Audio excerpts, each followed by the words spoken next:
they're being evacuated by the St. Anne police. I think that truck is still waiting to be picked up. It was pretty shocking because I started seeing water first seeping and then flowing underneath the walls all the way across into the door and then into the front door at the front of the house. So it was almost like a horror film. Kathy Corley and her partner Brent James were just two of the multitude of people around the St. Louis area that were affected by flash flooding in late July of this year. Upwards of 11 inches of rain fell in only 12 hours, a record-breaking amount causing insurmountable damage, road closures, and swift water rescues in particular areas like St. Anne. Yeah, the first time we looked out to see where the water was and to move the cars, I saw a cab coming up Ashby Road, and I thought, we need to call 911. He's not getting out of there. The next time we checked, he's looking like he crawled out of a swimming pool. He had swam and treaded water to get to our front door, and he stayed with us for the next 3 or 4 hours. Brent's daughter, we woke her up, and it was about 3:15, I think, at that time in the morning, and we just grabbed things. We disconnected electronics, we got laptops and hard drives up to the top floor, and then we heard a knock on the door, and it was the St. Anne Police and Fire saying, we have to evacuate you, there's more rain coming. So they did it by boat. Brent in a wheelchair. So they took about a dozen or more people in this area by boat and by van to the community center and got us breakfast and some Red Cross supplies for cleanup. But that's when the real crisis set in, as they were left with tremendous water damage. We had laminate flooring in most of the first floor, and as the water got in and under it, it was like walking on a sponge because it floated up from underneath. So that's probably the first point of action for anybody who's had a flooding situation. So you just have to get contaminated things out of your house as quickly as possible. The flooring. Over time, we got the sofa and other items. When they took that couch out, they took the legs off to get it through the door, and water just ran out of the leg holes because the water was that high. Yeah, and we had both the cars. When you pulled them up to the end of the driveway, that was the last time either one of them ran. So they were both totaled by the insurance company. Fortunately, their car insurance helped cover that damage, but most homeowners' insurance does not cover flood damage, and it took a little over 2 weeks for federal emergency funds to become available. When it was approved, FEMA provided assistance for those who needed to relocate, basic home repairs, and some personal property damage. It was just really very, very complicated to do all of that. I think the answer may be to move. If it rains that hard, that fast, there's really no remediation that they can do, I don't think. Heartbreaking footage, and just a few months ago was the situation in many parts of the region. According to the U.S. Army Corps of Engineers, the River des Peres has flooded University City 7 times since 2008. We welcome you to Next Up. On behalf of my partner, Bill McClellan, we are thrilled to welcome to the program Gregory Rose, University City Manager, Tim Cusick, University City Council Member. He also sits on the University City's Commission on Stormwater Issues. Welcome, Mr. Cusick. Robert Criss is a researcher and professor emeritus specializing in hydrology with the Department of Earth and Planetary Sciences at Washington University. I have often heard hydrologists and experts say that the crisis really begins when the water recedes, that we see how bad and widespread problems are. So I guess, Mr. Rose, we're going to start with you. Have we reached finally a crisis point in terms of the flooding that has been so catastrophic in University City? Certainly. We were very pleased with the response that we received from the State Emergency Management Association, or SEMA, and FEMA, Federal Emergency Management Agency. And the President signing the fact that it was a disaster, which opened up the avenue for federal funding for the residents as well as businesses and also us as a government to receive funding, federal funding, to address some of the losses that we've incurred. You know, I was on Wilson Avenue today, and I saw all the condemned, you know, the yellow condemned stickers on these houses. Is there any thought of buying people out, or are we just going to repair the damage and send them back into their homes? Tim, Gregory, what do you? I will share with you that you know, I've had discussions with the mayor and council about what is the solution here, not just the Band-Aid approach to addressing it, but what's the real solution? Buyouts, not the solution, but part of a solution. So we're looking at two projects. One is asking FEMA to approve a buyout program for University City. We had more than 300 homes that were condemned as a result of stormwater runoff, the flooding that happened. So that's one program. We're also looking at how do we improve the infrastructure so that we can, for the most part, begin to minimize the likeliness of flooding occurring in the future. So one of the things that we think about is, you know, I'm not going to debate the science of climate change, but it seems that the frequency of flooding and the severity of the floods that are happening is increasing.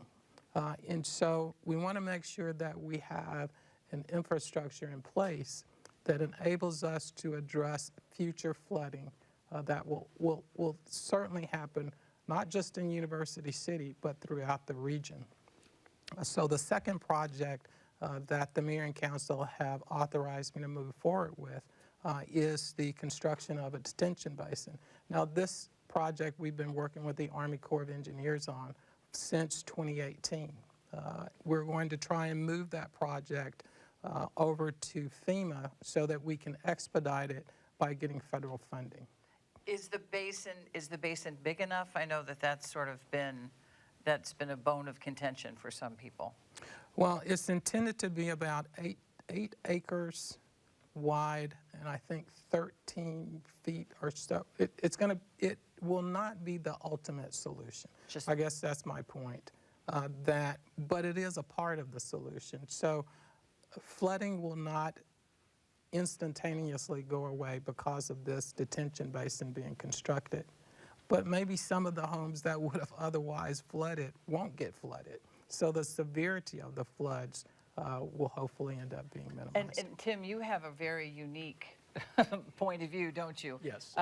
You are among the flooded. Yes, my house was severely flooded, yes. You also sit on the University City Council, yes, and the city's commission on stormwater issues.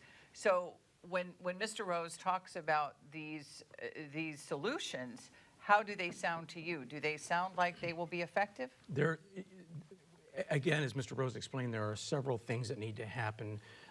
It's not a simple approach of just building a detention basin or just buying out houses that are flooded. There are several approaches that need to take place. The detention basin is one of them. There are houses that just need to be bought out. Those houses on Wilson Avenue, as you probably are aware, we did a buyout project in 2008 and bought out some of those houses on Wilson. The remainder of those houses that are on the opposite side of the street, those need to be bought out. There's just nothing to keep those houses from, and the people that live there, those residents, to keep them out of harm's way for the potential of any future floods. So those houses and several other areas in University City, those homes need to be bought out. Dr. Criss could speak to some of the other things that can be done, but one of the important things that can be done is that people can do some easy, relatively inexpensive methods of flood-proofing their homes, especially in their basements. And certainly the recent flooding that we saw at the end of July, that may not have solved a lot of those, or having flood-proofed your home may not have prevented all of the damage that was done, but it certainly would have curtailed a lot of it. Many of the houses, maybe their basements wouldn't have been flooded if there were some flood-proof methods that had been installed in their homes. Dr. Criss or Bob, you've been on Next Up before, and we talked about flooding, and you have kind of a big picture look. You know, and I was reading in the paper today about Horseshoe Lake on the east side and the restoration of wetlands, and what, as the big picture, what do you think we should do on this side of the river? The first thing we need to do is quit aggravating the problem. University City is developed a long time ago, but we have a history of development in the St. Louis metropolitan area of putting in engineering projects and immediately following them up with development. We're trying to do that all the time. We increase the height of levees and we build in the floodplain.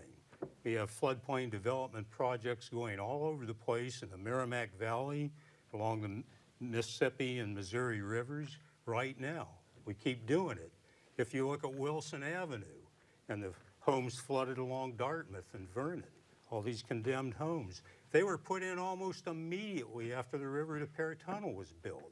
Within a few years, oh, we fixed the problem. Let's build homes where a geologist would say they do not belong. Well, and in terms of extreme weather, you know, most of us grew up where extreme weather was rare. That is no longer the case. Is the scientific community, are the developers, how do we get developers in the scientific community on the same page in that regard? Extreme weather is certainly contributing to the problem, especially as regards our smaller and urbanized streams. But I think it's less than half the problem. The major problem is putting homes where they don't belong. University City is almost 44% impervious area. There's no place for the water to go. We have straightened the stream. It's all channelized, it's rock lined or cement lined almost over half its length. There's no storage in the channel. The whole problem with urban flash flooding is acceleration of flood water. We have these huge flood peaks, and one day later, the water's gone. Compare that to the '93 flood when it was day after day of misery. The bigger rivers have a longer time scale, but the smallest urban streams are flooding too rapidly, the peak flows are too high, and it's because of the character of the watershed and the character of the stream channels, and they have been over-engineered, not under-engineered. So what is the solution? The solution now for U City, the houses that are most impacted did not belong where they are in the first place. Yeah. And they've been now flooded repeatedly several times, many of these homes, including Councilman Cusick's home. The house is in the wrong place. Now, some of these structures can be flood-proofed, but I am all for buyouts because the homes don't belong where they are, and I'm all for flood-proofing people that have basement flooding only. A lot of those homes can be flood-proofed for relatively small amounts of money. If we had flood-proofing in place, many, many residents could have saved $30,000 this round. All their utilities and stuff in the basement, as well as piles of personal belongings. Tim, so I advocate those aspects and less engineering. Is it politically feasible, Tim, to be buying out a lot of people or more or less shrinking the population of U City? Probably not, but what's the alternative? We can't ask our residents to stay in harm's way if their houses are going to be flooded again and again.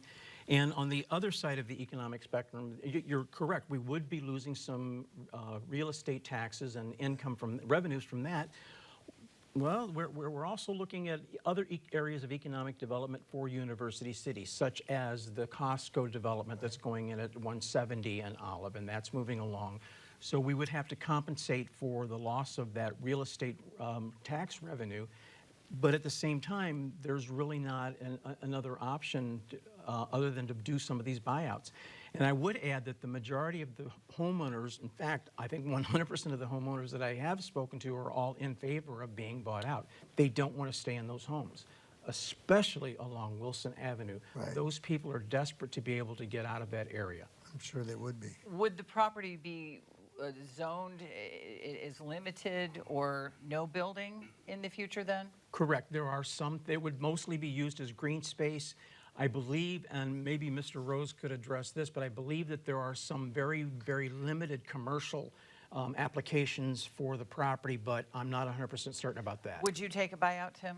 Absolutely. I've been flooded, as Dr. Criss pointed out, I was flooded in 2008. I had flooded this time, and there have been other times when the very back of my house has been flooded and water has come in the back of my house. There are no options for me other than a buyout. I was just going to add, I think a lot of attention has been placed on University City because we were perhaps the most severely impacted. But if you look at the study that occurred in 1988, and if they had executed the improvements that were outlined, University City flooding issues would have been resolved. But the problem is that we would have added more flooding to the city of St. Louis. So that was canceled. I say that because we can't look at the river to pair, the improvements that are needed, the management that is needed on a case-by-case or jurisdiction-by-jurisdiction basis. It has to be looked at regionally, and the solution is regional, because what we do impacts people that are downstream, and people upstream from us, what they do impacts us. And so I think that, you know, the detention basin that we hope will be constructed will not just help University City. It will help all of those jurisdictions, all those properties that are downstream from it. Are you on board with that retention? Partly. I do not think it's the most cost-effective way to proceed. And I'll tell you why. We just spoke about the size, the 8 acres and 13 feet deep or whatever. So we've got a little over 100 acre-feet of storage. Now think of this last flood. The river de Pere was flowing along at almost 6,000 cubic feet a second for several hours. That's an acre-foot every 7 seconds. That detention basin, were it in place, would not have done a thing to help in this flood. Now, a lot of the shorter floods, the 2019 and 2020 floods we had in New City, they were short enough duration. We could have clipped the top off those flood peaks if it was managed just right. But it wouldn't have helped this time. We do have too little natural storage in the system. That's because of the impervious area, which decreases groundwater infiltration. It's because of the narrowing of the channel and the building up the floodplain. So there's not enough storage, but it's hard to put that storage back. I think getting homes out of the place they don't belong. They're in an obvious geomorphological floodplain. They don't belong there. The old timers knew not to build in these places. You can look at some old maps. It's not where you build your house, it's where you grow your corn. We have so much flooding in this region, Doctor. Are there similar areas around the country that have made the same mistakes we have, or are we unique in this regard? Because you look at 44, you look at Illinois, certainly, you look at the city of St. Louis, you look at all of the places that flood now more and more frequently, and I think everybody's just a little puzzled that we haven't learned more by listening to the experts like you. We have not learned in St. Louis. We still have not learned. We were giving TIFs for floodplain development until the state finally disqualified those practices just this year. We were actually subsidizing floodplain development projects. So the first thing we need to do is, as a region, is to stop aggravating the problem. We've been making it worse very aggressively, and we've been doing the wrong things. So far as Missouri compared to other parts of the country, this is one of the worst. But one of the reasons is the Missouri River and the Mississippi River are half as wide as they were historically. You can look at old maps. All the islands are gone. All the sandbars are gone. The length of the wing dikes jutting into the river to make navigation channels are longer than the length of the banks of the river.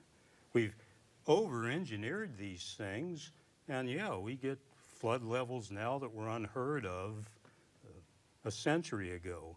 And many people love to blame climate change, and certainly that's got something big to do with it. But that's a cop-out, because it diverts the blame from us. Oh, we're not responsible. It's not our impervious surface. It's not our channelization and narrowing of streams. It's not our levees being too high. It's what God did to us. He just sent another 1,000-year storm. And this was not, it was a 1,000-year storm with 12-hour or 6-hour rainfall. The peak flood was over long before 6 hours were up. It's not a 1,000-year flood. It's a 50-year flood. We use this language to blame the weather, to divert the blame from the people that are causing the problem. It's the cherry on top of a problem that has already been mismanaged. The climate change is worsening a bad situation. Right. But for us to say we're not responsible, or it's the way we have built and where we have built, that's our biggest problem. Floods are natural. Floods are not the enemy. Flood damages are not natural. Flood damages are acts of man. Gregory, with FEMA and everybody, how long are people going to be helped? Like, say, the people on Wilson Avenue. Like, you know, they can get hotels right now. I mean, how long does that go on, that they can be subsidized for hotel rooms? And Yeah, that's a good question. You know, for us, some of this is new for us. Certainly there was a flood that occurred back in 2008. I don't know if that was actually declared a disaster, but this one certainly was. So we are in many ways at the will of SEMA and FEMA. They request information, we provide it, but they drive the process. For us, we have to make sure that we are adhering to the process that they have in place. So the questions regarding, you know, how long is it going to take for the residents to get relief, you know, that's something that we don't control as a jurisdiction. I think the mayor and council decided that, look, we can all identify that this is a problem, and we can argue whether it should or should not have occurred, but what we can all agree on is that it has occurred and it should be fixed. And so with that in mind, I think this council has decided we're going to take a leadership role. Even though there are no legal obligations for the city to do so, we're going to take a leadership role in fixing this problem. I say that, but also keep in mind that we are limited to just University City. It's a much bigger problem than just University City. It's a regional problem, and so the solution really needs to be looked at from a regional lens. well, is that the Army Corps of Engineers who are supposed to be looking at the big picture? I think it is the Army Corps of Engineers. I think it is the Metropolitan Sewer District that needs to participate in the process. And I believe it's all of the jurisdictions getting together and saying, we see this as a major problem and we want a solution to it. And is that where sort of St. Louis's fractious, if you will, makeup, is that a hindrance? Dr. Criss was nodding enthusiastically. Well, you know, I will tell you that you can have a structure in place for governance that you currently have in the St. Louis metropolitan area and still have regional agencies that are effective. And so I pause because I don't know that it helps the situation. I don't know that it hinders it. I just think that enough focus, regardless what your structure is, enough focus hasn't been placed on how do we solve the issue of stormwater runoff. And I'm hopeful that this historic flooding, and let's be honest, it's unlikely whatever infrastructure you'd had in place would have addressed this flood.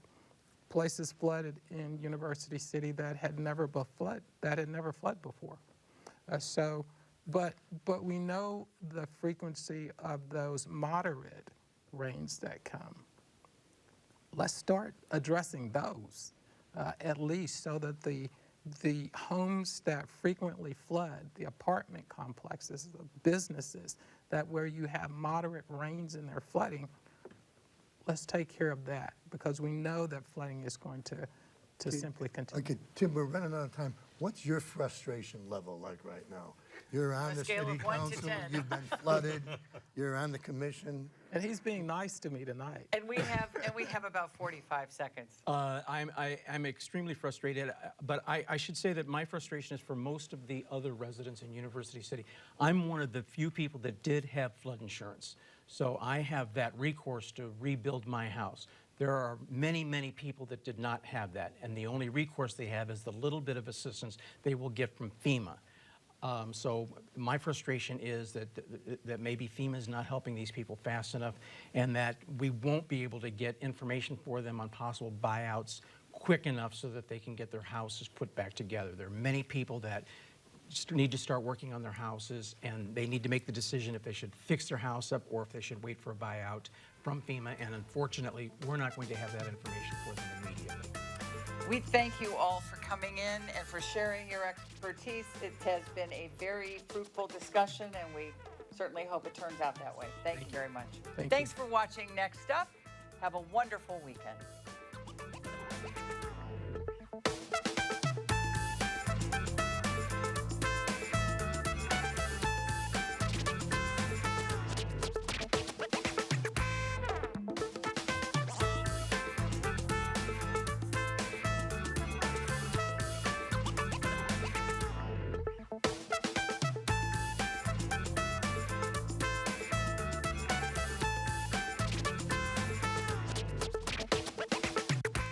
Donnybrook is made possible by the support of the Betsy and Thomas Patterson Foundation and the members of 9PBS.